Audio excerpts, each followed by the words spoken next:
அனைவருக்கும் வணக்கம். பெண்களுக்கு அதிர்ஷ்டத்தை அள்ளித்தரும் விஷயங்கள் என்ன அப்படின்றத பார்க்கலாம். அதிர்ஷ்டம் அப்படின்றது டக்குன்னு வராது. நம்ம செய்யற செயல்லயும், நம்மளோட வழிபாட்டுலயும் தான் இருக்கு. பெண்கள் பிரம்ம முகூர்த்த நேரத்துல எந்திரிக்கிறது நல்லது. தண்ணியில கொஞ்சமா ஒரு சிட்டிகை மஞ்சள் கலந்து அந்த தண்ணிய வாசல்ல தெளிச்சு கோலம் போடுறது நல்லது.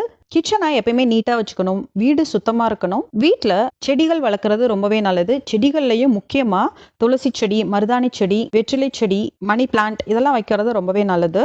துளசி பூஜை பண்றது ரொம்பவே விசேஷம். காலையிலயும் மாலையிலயும் விளக்கேத்தி வழிபடுறது ரொம்ப நல்லது. காலையில ஏத்த முடியல அப்படின்னாலும் மாலை 6 மணிக்கு கட்டாயம் நம்ம ஏத்திரணும். கையில மருதாணி வச்சுக்கிறது ரொம்பவே நல்லது.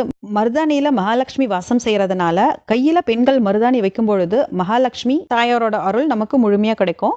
வீட்டுக்கு வர சுமங்கலி பெண்களுக்கு தாம்பலம் அப்படின்றது கட்டாயம் கொடுக்கணும். பிளவுஸ் பீட்டோட வெத்தலைப்பாக்கு, வாழைப்பழம், பூ வச்சு கொடுக்கணும். இன்கேஸ் அதெல்லாம் கொடுக்க முடியல அப்படின்னாலும் வீட்டுக்கு வர சுமங்கலி பெண்களுக்கு கட்டாயம் குங்குமம் கொடுக்கணும். நன்றி.